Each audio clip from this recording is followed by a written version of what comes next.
Welcome to the official YouTube channel of GS central. आज का हमारा जो क्लास है वो इंडियन पॉलिटी से संबंधित है और इंडियन पॉलिटी के एक टॉपिक जिसका नाम है भारतीय संविधान में संशोधन, तो इससे संबंधित है। इंग्लिश में कहा जाता है अमेंडमेंट इन इंडियन कॉन्स्टिट्यूशन। तो आइए आज का टॉपिक स्टार्ट करते हैं। अगर अभी तक आप लोगों ने चैनल सब्सक्राइब नहीं किया है तो उसको सब्सक्राइब कर लीजिए। नीचे जो बेल आइकन आपको दिख रहा होगा उसके बगल में बेल आइकन को दबा लीजिए ताकि लगातार आने वाले जो क्लासेस हैं उसके वीडियो आप तक पहुंचते रहें।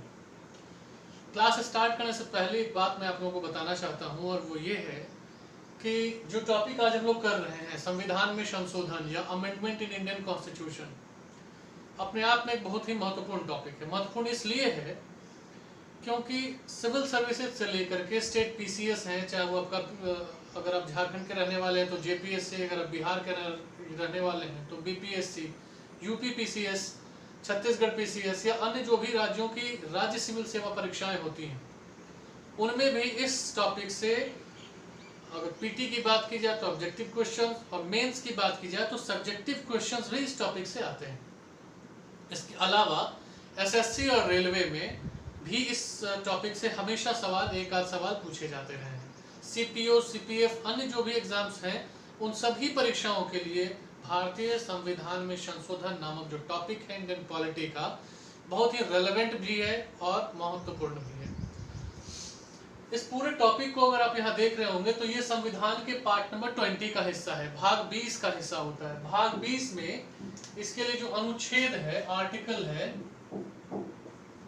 वो आर्टिकल नंबर 368 है। पार्ट नंबर 20 के आर्टिकल 368 में अमेंडमेंट्स के जो प्रावधान है उनका जिक्र किया गया है। आपको यह भी ध्यान में रखना है कि इंडियन कॉन्स्टिट्यूशन के पार्ट नंबर 20 में एक ही आर्टिकल है, केवल एक ही आर्टिकल है। उस आर्टिकल का नंबर है आर्टिकल नंबर 368। इस आर्टिकल में भारतीय संविधान में क्या ऐसे संशोधन होगा, क्या है, उसकी सारी प्रक्रियाओं का जिक्र किया गया है। इस पूरे टॉपिक को, जिस टॉपिक का हमारा नाम है अमेंडमेंट इन इंडियन कॉन्स्टिट्यूशन, इस टॉपिक को हम लोग 5 हिस्से में डिवाइड करके स्टडी करने वाले हैं। ऐसा इसलिए क्योंकि कई बार ऐसा होता है कि टॉपिक तो आप पढ़ लेते हैं अलग अलग किताबों से या किसी इंस्टीट्यूट के नोट्स से या कई और सोर्सेज हैं वहां से, मगर चीजें समझ में आपको नहीं आती हैं, या अगर आप भी जाती हैं तो वो आपके दिमाग में ज्यादा समय तक टिकती नहीं। इन सब का उपाय है कि चीजों को बहुत ही सिंपलेस्ट फॉर्म में तोड़ करके स्टडी किया जाए, और उसी के लिए मैंने इस टॉपिक को 5 हिस्से में डिवाइड कर दिया। तो आपको याद रखना है कि संशोधन से संबंधित जितनी भी बातें हैं वो बेसिकली 5 हिस्सों में डिवाइड की जा सकती हैं। हाथ में 5 उंगलियां हैं, इन 5 हिस्से में डिवाइड कर दी। कौन कौन वे हिस्से हैं आइए देखते हैं। पहला हिस्सा है इसकी भूमिका, इंट्रोडक्शन। अगर आप सब्जेक्टिव आंसर लिखते हैं इस सवाल से संबंधित, जैसे कई बार पीसीएस परीक्षाओं की मेंस स्टेज में पूछ लिया जाता है कि भारतीय संविधान में संशोधन के लिए विहित जो प्रक्रियाएं हैं उनका उल्लेख कीजिए, उनका विवेचन कीजिए, ठीक है। या कई बार ये भी पूछ लिया जाता है कि भारतीय संविधान में संशोधन की प्रक्रियाओं का आलोचनात्मक परीक्षण कीजिए। तो ये सब्जेक्टिव क्वेश्चंस हो गए। ऑब्जेक्टिव भी पूछे जाते हैं, वो भी जैसे जैसे चैप्टर आगे चलता जाएगा मैं बताता जाऊंगा आप लोगों को। तो सब्जेक्टिव क्वेश्चंस में भूमिका की जो है रेलेवेंस है, भूमिका लिखना पड़ता है। उसके लिए भूमिका में हम लोग ये लिखेंगे कि संविधान संशोधन संबंधित ऊपरी ऊपरी बातें क्या हैं उसको यहाँ लिखेंगे। संविधान के में संशोधन की जो प्रक्रिया है वह क्या है वो इस हिस्से में हम लोग बात करेंगे। संशोधन कितने प्रकार से किया जा सकता है उसका जिक्र यहाँ किया जाएगा। इन प्रकारों के उदाहरण का जिक्र चौथे हिस्से में किया जाएगा, और 5वें हिस्से में वर्तमान में हुए प्रमुख जो संशोधन है इनका जिक्र किया जाएगा। तो इससे पहले कि मैं आप लोगों को एक एक करके हर हिस्से के बारे में एक्सप्लेन करना स्टार्ट करूं, आप कॉपी और कलम लेकर के बैठ जाइए, क्योंकि सारी चीजें यहाँ बोर्ड पर लिखना संभव नहीं है। कुछ चीजें आप सुनकर लिखें और कुछ चीजें मैं यहाँ लिख दिया करूंगा जो महत्वपूर्ण है, उसको भी आप अपनी कॉपी में राइट डाउन कर लीजिएगा। अगर समझ में ना आए वीडियो, एक बार फिर से दोबारा इसको देखिएगा, समझ में आएगा। फिर भी अगर दिक्कत हो उसके लिए उपाय जो है वो इस वीडियो के लास्ट में बताऊंगा, वीडियो को अंत तक देखिए। सबसे पहले इंट्रोडक्शन या भूमिका। भूमिका के बारे में हमें नंबर 1 बात ये जाननी है कि यह संविधान के पार्ट नंबर भाग जो है 20 का हिस्सा है और अनुच्छेद 368 में इसके बारे में उल्लेख किया गया है। ये एक बात हो गई। दूसरी बात, ये एक बात हमने जानी। अब दूसरी बात हमें ये जानना है कि भारतीय संविधान जो है, भारतीय संविधान ना तो कठोर है और ना ही लचीला है। अब भाई ये पॉलिटी में कठोर और लचीला क्या है? तो कठोर और लचीला जो हम बात कर रहे हैं वो संशोधन के रेफरेंस में बात कर रहे हैं। भारतीय संविधान में संशोधन करना न तो बहुत ज्यादा आसान है और न ही बहुत ज्यादा कठोर है। अगर इन दोनों के बारे में और बात की जाए तो ब्रिटेन का संविधान, चूंकि वहां पर संविधान जो है ओरल है, मौखिक है, तो वह बहुत ही लचीला है, आसानी से संशोधन किए जा सकते हैं। जबकि अमेरिका, यूएसए का संविधान अत्यंत ही कठोर है, क्योंकि वहां पर संशोधन करने के लिए बहुत ज्यादा फॉर्मेलिटीज हैं, उन्हें पूरा करना पड़ता है। जबकि भारत का संविधान ना तो कठोर है और ना ही लचीला है। तो क्या है? ये कठोर और लचीले इन दोनों का समन्वय है।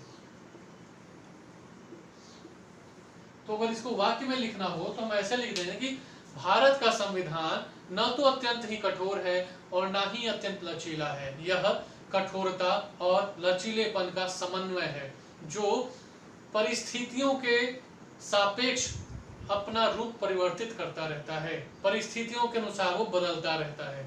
कभी वो लचीला भी हो जाता है, कभी कठोर भी हो जाता है, दोनों का समन्वय। तो भूमिका में ये दूसरी बात हो गई। अगली बात, संशोधन का एकमात्र अधिकार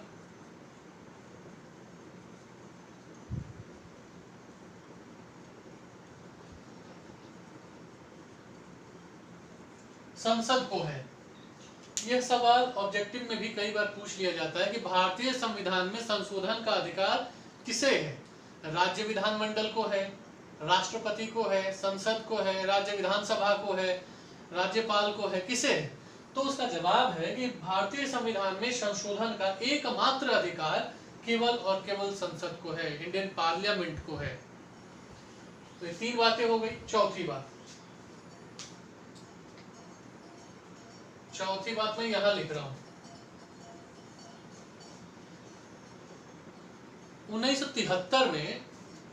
1973 में सुप्रीम कोर्ट ने केशवानंद भारती केस के संबंध में अपना जजमेंट दिया था, अपना फैसला दिया। केस का क्या नाम है? केशवानंद भारती केस। 1973 में सुप्रीम कोर्ट ने, सर्वोच्च न्यायालय ने अपने फैसले में कहा कि संसद को, जो अभी हमने बात किया, संसद को भारतीय संविधान में पूर्ण रूप से कहीं भी किसी भी हिस्से में संशोधन करने का अधिकार है, परंतु इस संशोधन से संविधान की मूल ढांचा या मूल जो उसकी थीम है, उसकी भावना है, वह आहत नहीं होनी चाहिए। कहने का तात्पर्य यह है कि basic structure of Indian constitution जो है उसमें कोई छेड़छाड़ नहीं होनी चाहिए। मतलब आप ये समझें कि इस केस के जजमेंट में सुप्रीम कोर्ट ने मूल ढांचा की अवधारणा दी, या इसको इंग्लिश में कर ले, basic structure of Indian constitution की अवधारणा दी। सुप्रीम, एक बार फिर से इसको बता दूं, सुप्रीम कोर्ट ने कहा, सर्वोच्च न्यायालय ने कहा कि संसद संविधान के हर हिस्से में संशोधन कर सकती है सिवाय मूल ढांचे के, और अगर मूल ढांचे में संशोधन करती है तो वह सकारात्मक संशोधन होगा, पॉजिटिव वे में किया जाएगा। कुछ उसमें जोड़ा जा सकता है, उसमें से कुछ हटाया नहीं जा सकता है। इस बात को याद रखना है। ये चौथी बात हो गई। आगे देखते हैं। भूमिका में हमने जो चार बातें देख ली, एक बार फिर से देख लीजिए कि ये किस कहां का हिस्सा है। भाग 20 में, अनुच्छेद 368 में है। ना तो कठोर है और ना ही लचीला है, दोनों का समन्वय है। यह संशोधन का एकमात्र अधिकार संसद को है, और 1973 के केशवानंद भारती केस में सर्वोच्च न्यायालय ने मूल ढांचे की अवधारणा दी और कहा कि मूल ढांचे में कोई भी नकारात्मक संशोधन मान्य नहीं होगा। मिटा रहा हूं।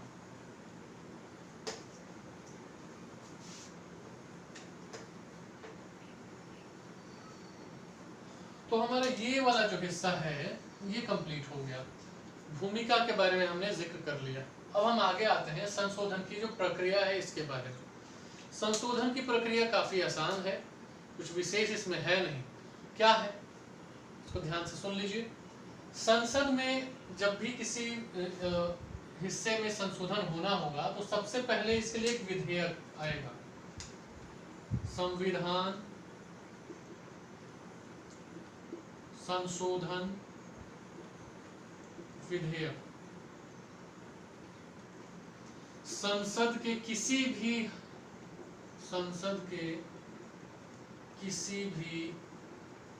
सदन में पेश किया जाता है।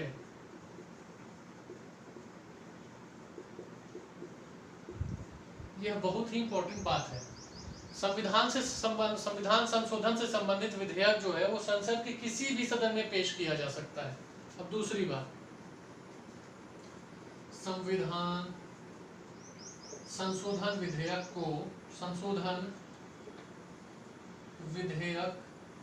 को कोई मंत्री या कोई, ठीक है, गैर सरकारी सदस्य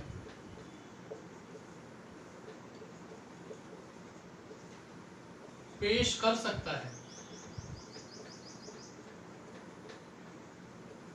ये दूसरी बात है और ये भी उतना ही महत्वपूर्ण है। पहली बात हमने देखा कि कहाँ पेश किया जाएगा, तो उसका जवाब है संसद के किसी भी सदन में पेश किया जा सकता है।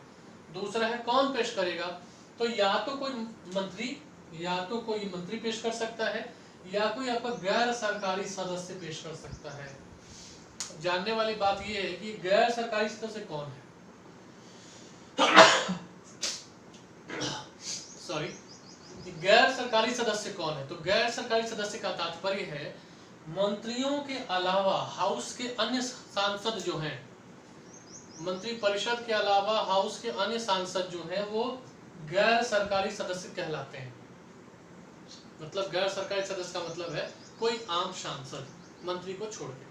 तो मंत्री भी पेश कर सकता है, कोई गैर सरकारी सदस्य जो है वो भी इसको पेश कर सकता है। अब इसमें अगली बात, तीसरी बात, मिटा रहा हूं, इसको मिटा के लिखते हैं।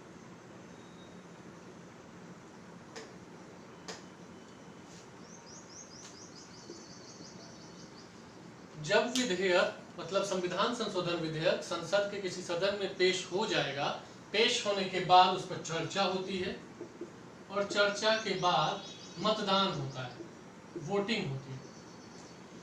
ये मतदान जो है वो विशेष बहुमत के द्वारा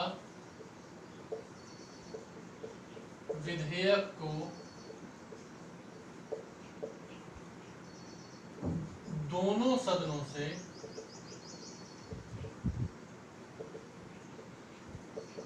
पारित करवाया जाता है।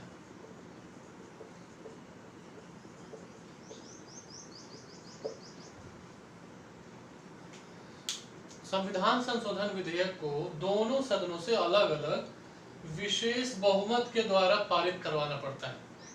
अब ये विशेष बहुमत, इंग्लिश में स्पेशल मेजॉरिटी क्या है, इसको थोड़ा देख लेते हैं।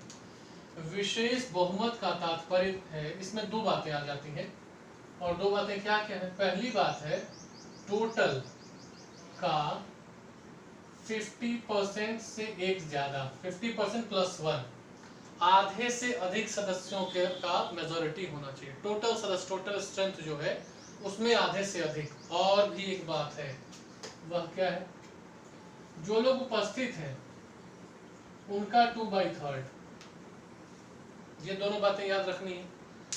विशेष बहुमत का तात्पर्य है सदन के कुल सदस्यों में आधे से अधिक का बहुमत एवं आज उपस्थित सदस्यों के 2/3 बहुमत होना चाहिए, ये दोनों बातें जब हो जाएंगी तो कहा जाएगा कि विशेष बहुमत से पारित हो गया।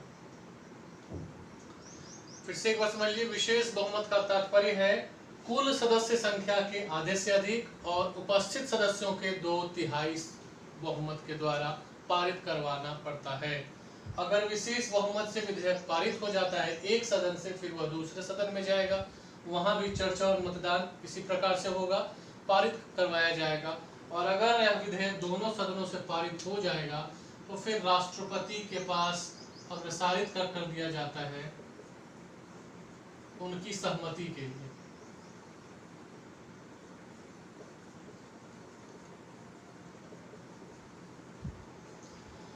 दोनों सदनों से विधेयक पारित होने के पश्चात राष्ट्रपति के पास उनकी सहमति के लिए उसको भेज दिया जाता है। राष्ट्रपति के साथ इसमें बात यह है कि राष्ट्रपति संविधान संशोधन विधेयक को न तो वापस कर सकते हैं और न उसे अपनी सहमति देने से मना कर सकते हैं। कहने का तात्पर्य है कि राष्ट्रपति संविधान संशोधन विधेयक को अपनी सहमति देने हेतु बाध्य होते हैं। राष्ट्रपति संविधान संशोधन विधेयक को न तो रद्द कर सकते हैं और न ही उसे संसद को वापस लौटा सकते हैं पुनः विचार करने के लिए। तो राष्ट्रपति की सहमति प्राप्त होने के पश्चात यह विधेयक जो है, अब तक यह विधेयक था और अब यह हो गया है अधिनियम।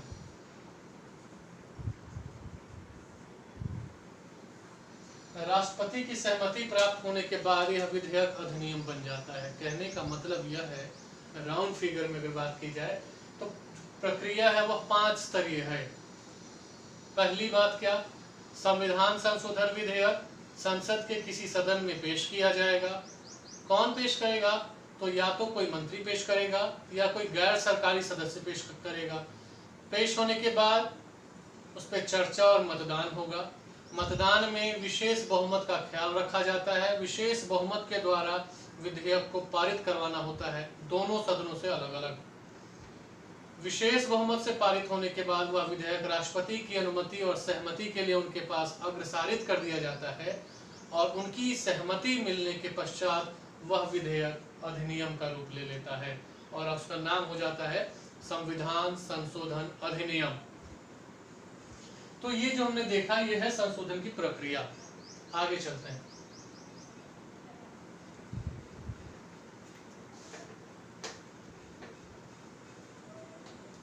तो ये सेक्शन हो गया और ये भी हो गया। अब यहां पर हम लोग आ गए संशोधन के प्रकार। संविधान में कुल 3 प्रकार से संशोधन किया जा सकता है। कितने प्रकार से? 3 प्रकार से। कौन कौन? संविधान में संशोधन जो है वो 3 प्रकार से किए जा सकते हैं। कौन कौन है देखते हैं।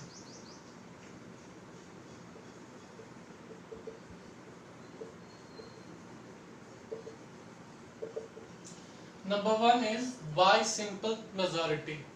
सामान्य या साधारण लिख लेते हैं इसको, साधारण, ओके ठीक है, बहुमत के द्वारा, साधारण बहुमत के द्वारा। दूसरा जो है वो बाय स्पेशल मेजॉरिटी।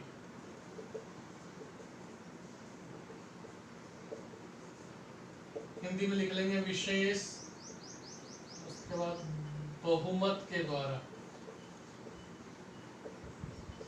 तीसरा जो है by special majority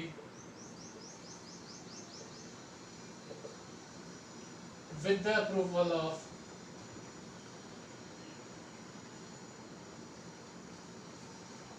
more than half state assemblies।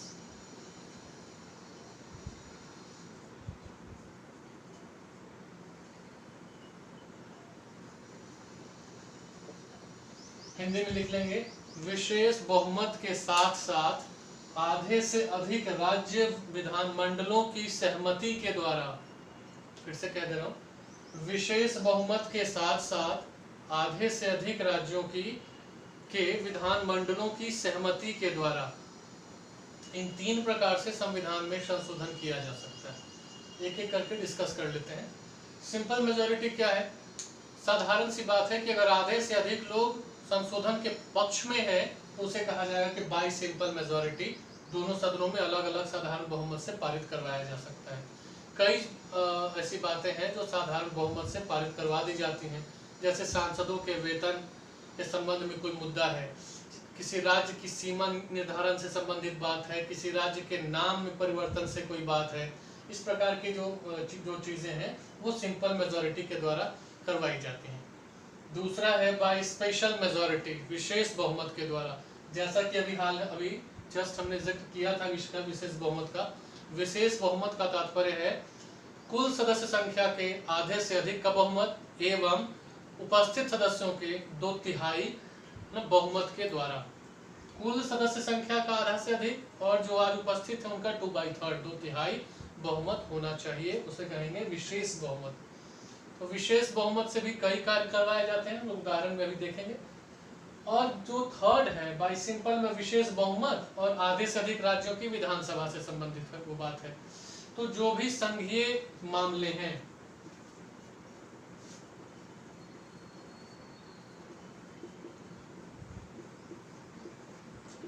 संघीय मामलों से संबंधित जो भी विषय हैं, अगर उनमें संशोधन करना है तो उसके लिए विशेष बहुमत के साथ साथ आधे से अधिक राज्यों के विधानमंडलों की सहमति भी अनिवार्य है।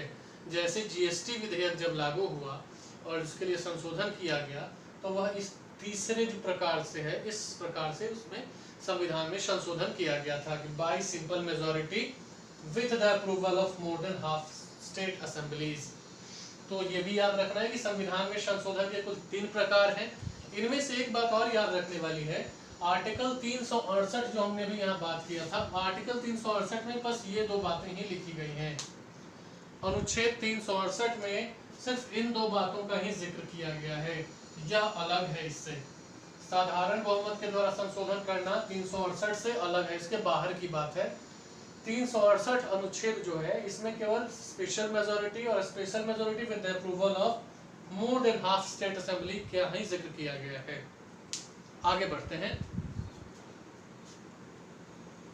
और अब उदाहरण हम देखेंगे।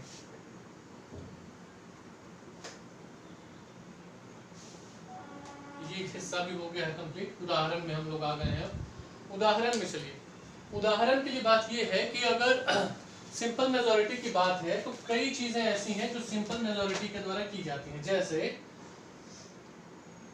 यहाँ हम लोग थे उदाहरण में, नए राज्यों की स्थापना, उनके नाम में परिवर्तन, सांसदों के वेतन और भत्तों से संबंधित कोई विषय है उसमें, तो ये सब सिंपल मेजॉरिटी का उदाहरण हो जाएगा। अगर उसके आगे आएंगे विशेष बहुमत से, तो विशेष बहुमत के भी कई चीजें हैं। जैसे मौलिक अधिकारों में अगर संशोधन करना है तो विशेष बहुमत से होगा। मौलिक अधिकारों में, fundamental rights,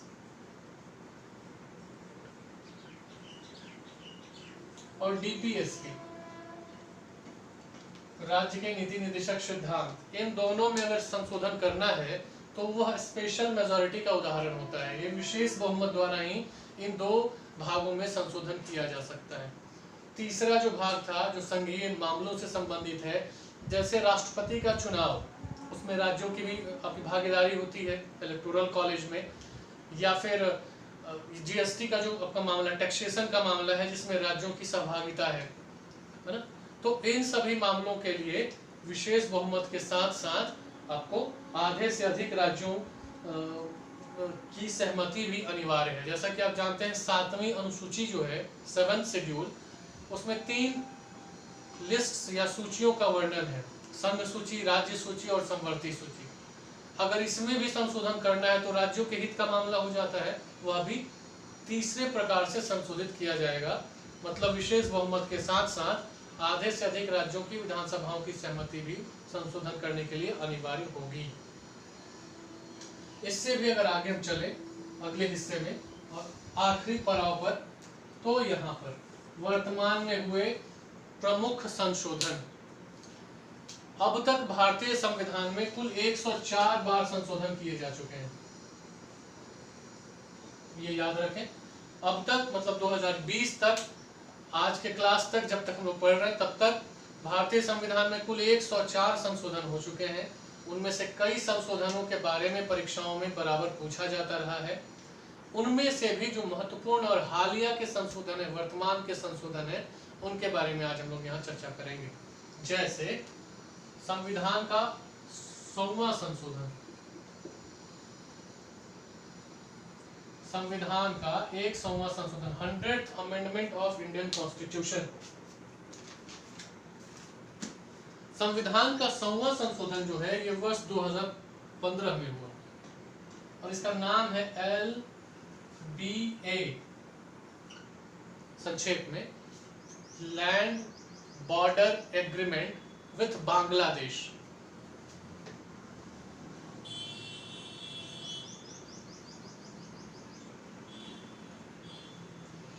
land border agreement with Bangladesh,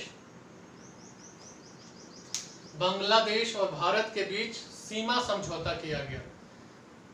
land border agreement with Bangladesh ये संविधान का 100वां संशोधन है जो 2015 में हुआ। 101 नंबर का जो संशोधन था, संविधान का 101 नंबर का संशोधन ये हुआ 2017 में और डेट थी 1 जुलाई। ये जीएसटी से संबंधित है। जीएसटी का नाम है गुड्स एंड सर्विस टैक्स, वस्तु एवं सेवा कर। 2017 में हुआ है और डेट है 1 जुलाई को। इसके बाद 102 नंबर वाला जो संशोधन है यह है ये हुआ है आपका 2018 में और इसके जरिए ओबीसी के लिए जो नेशनल कमीशन था इसको कॉन्स्टिट्यूशनल स्टेटस दे दिया गया।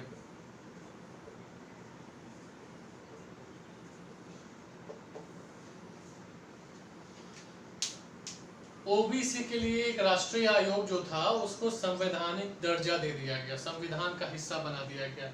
ओबीसी अदर बैकवर्ड कास्ट के लिए राष्ट्रीय आयोग जो था उसको संवैधानिक दर्जा दे दिया गया, कॉन्स्टिट्यूशनल स्टेटस दे दिया गया संविधान के 102वें संशोधन के द्वारा जो 2018 में हुआ। अगला जो संशोधन है 103 नंबर वाला ये हुआ है आपका 2019 में। 2019 में हुआ था और ये 2019 के जो लोकसभा इलेक्शंस हुए उसके जस्ट पहले ही हुआ था और उसमें क्या था कि ईडब्ल्यूएस से संबंधित था। वो ईडब्ल्यूएस से संबंधित था। ईडब्ल्यूएस का मतलब होता है economically weaker section, economically weaker section कहने का मतलब है आर्थिक रूप से कमजोर वर्ग। इनके लिए 10% रिजर्वेशन का बंद किया गया, 10% रिजर्वेशन। इसे सवर्ण आरक्षण के रूप में कह करके प्रचारित किया गया मीडिया के द्वारा। यह संशोधन 2019 में हुआ और यह संविधान का 103 नंबर का संशोधन था। आर्थिक रूप से कमजोर वर्ग जो हैं उन्हें 10% रिजर्वेशन दे दिया गया नौकरियों में। इसमें एक बात और बताई गई कि other than ST, SC and OBC, 10% reservation जो है वो एसटी, एससी और ओबीसी के से अलग है, उनको छोड़ करके इसमें भी शामिल नहीं है। इसके बाद का जो संशोधन है 104 नंबर का, यहाँ ऊपर मैं लिख दे रहा हूँ, जो भी हाल में हुआ है संविधान का 104 104th अमेंडमेंट, यह जो है extend the number of seats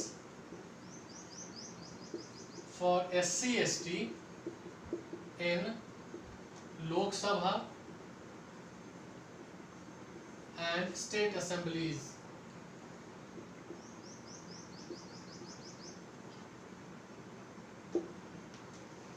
ये है 104 नंबर का जो संशोधन हुआ है उसके बारे में बात। यह जो है लोकसभा और राज्यों की विधानसभाओं में SC और ST के लिए आरक्षित सीटों की संख्या में वृद्धि की गई है। यह संविधान का 104 नंबर का संशोधन है और यह इसी वर्ष हुआ है। इसी वर्ष का मतलब 2020 में ही हुआ है यह संशोधन। तो इस पूरे चैप्टर के आखिरी हिस्से जिसके बारे में हम पढ़ रहे थे कि वर्तमान में हुए प्रमुख संशोधन, इसमें हमने 5 संशोधनों का जिक्र किया है। संविधान का 100वां संशोधन जो बांग्लादेश के साथ सीमा समझौते से संबंधित था। 101 का संशोधन 2017 में हुआ जो जीएसटी से संबंधित था। 102 नंबर का संशोधन जो 2018 में हुआ, ओबीसी के लिए एक अलग आयोग बनाया गया और उसे कॉन्स्टिट्यूशनल स्टेटस दे दिया गया। 103 नंबर का संशोधन 2019 में हुआ, इकोनॉमिकली वीकर सेक्शंस के लिए 10% रिजर्वेशन की बात की गई। और 104 नंबर का संशोधन 2020 में हुआ, इसमें एसटी एससी के लिए लोकसभा और राज्यों की विधानसभाओं में सीटें जो आरक्षित थीं उनकी संख्या में वृद्धि की गई है। इस प्रकार ये पूरा जो चैप्टर था जिसका नाम था भारतीय संविधान में संशोधन, यह समाप्त होता है। बात ये है कि हम लोगों ने इसे 5 हिस्से में बांट करके पढ़ाई की है। वो 5 हिस्से कौन थे मैं एक बार फिर से बता दे रहा हूँ। पहला था भूमिका या इंट्रोडक्शन, दूसरा था संशोधन की जो प्रक्रिया मतलब प्रोसेस ऑफ अमेंडमेंट, तीसरा था संशोधन के प्रकार मतलब टाइप्स ऑफ अमेंडमेंट, चौथा था उदाहरण मतलब एग्जाम्पल्स, और पांचवा था recent amendments in Indian constitution, वर्तमान में हुए संविधान संशोधन। इसको इसी प्रकार से अगर याद रखा जाए तो याद रखना भी आसान होगा, रटने की जरूरत आपको ये नहीं होगी और चीजें काफी वक्त तक आपके दिमाग में सेव रहेंगी, याद रहेंगी। इस पूरे वीडियो और इस पूरे कंटेंट से संबंधित कोई भी अगर आपको समस्या है तो वीडियो के कमेंट बॉक्स में लिख करके बताएं। इसके अलावा आप हमारे टेलीग्राम चैनल से भी हमसे जुड़ सकते हैं और वहाँ भी अपनी समस्या हमें बता सकते हैं। हमारे टेलीग्राम चैनल का भी एड्रेस सेम ही है, जो चैनल का नाम है @GS Central सर्च करेंगे अब टेलीग्राम पे वो मिल जाएगा। इसके अलावा अगर आप चाहें तो करंट अफेयर्स के लिए आप हमारे फेसबुक पेज को भी जो है वो लाइक कर सकते हैं। वहाँ पर प्रतिदिन डेली अपडेट्स जो हैं एग्जाम पॉइंट ऑफ व्यू से जो आपके महत्वपूर्ण है उनको अपडेट किया जाता है। कहने का मतलब है कंप्लीट पैकेज है। फेसबुक पर करंट अफेयर्स, टेलीग्राम पर क्वेश्चन आंसर MCQ करवाए जाते हैं सुबह शाम, और कोई समस्या अगर है तो उसका समाधान, और यहाँ पर फिर आपकी क्लासेस। ये वीडियो आपको कैसा लगा, कंटेंट कैसा लगा, आप कमेंट करके ज़रूर बताएं, और अगर अच्छा लगा तो चैनल को सब्सक्राइब करें, लाइक करें और शेयर भी करें, मित्रों को भी बताएं ताकि वे भी इससे लाभान्वित हो सकें। वीडियो अंत तक देखने के लिए थैंक यू वेरी मच।